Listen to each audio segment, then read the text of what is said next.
Now for a look at your top 10 headlines in just 2 minutes. 12 people were hurt after a two-car crash on Highway 50. It happened west of Bridalveil Falls near Pollock Pines around noon today. El Dorado County Fire says that one person was life-flighted to a hospital. 4 others were taken to the hospital by ambulances, and 7 people were released on the scene. The highway opened about an hour later. A police chase ended in Elk Grove with officers firing at a suspect and missing. Police say they started chasing the car north of Sacramento because they believe the driver kidnapped a woman. The suspect eventually stopped their car on Bighorn Boulevard in Elk Grove and got out with a gun. That's when officers shot at them, but no one was hurt. The driver was arrested. Police activity closed off a section of Highway 50 in Sacramento today near 15th Street. Drivers were diverted off of 50 and onto other routes. We now know that 2 other people were injured along with the person that died during a 4-car crash on State Route 65 in Roseville last night. The crash happened when the driver of a pickup truck looked down to grab something, and when he looked up, couldn't avoid the back of a Chevy Spark. The driver of that car sadly died. Officers have arrested a driver accused of killing a 59-year-old bicyclist in a hit-and-run on Saturday. The crash happened around 7 in the morning on Bear River Drive, south of Wheatland.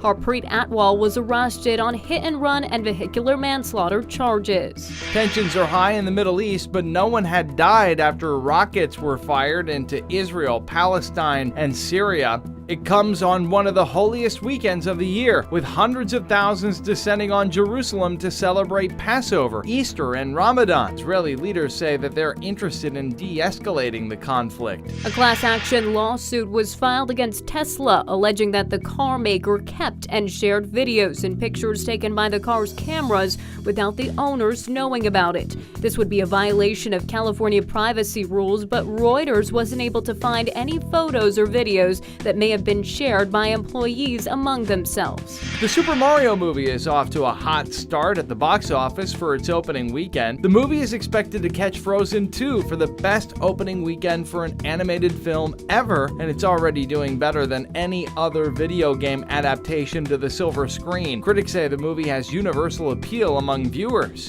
The Sacramento Kings' first-round playoff opponent has been decided. They'll face off with the Golden State Warriors. The first game will be at 5:30 next Saturday here on ABC 10. And today marks 40 years since a massive mudslide closed part of Highway 50 up near Kybers and Whitehall. The highway was closed for 2.5 months. And that's a look at your top 10 headlines in just 2 minutes.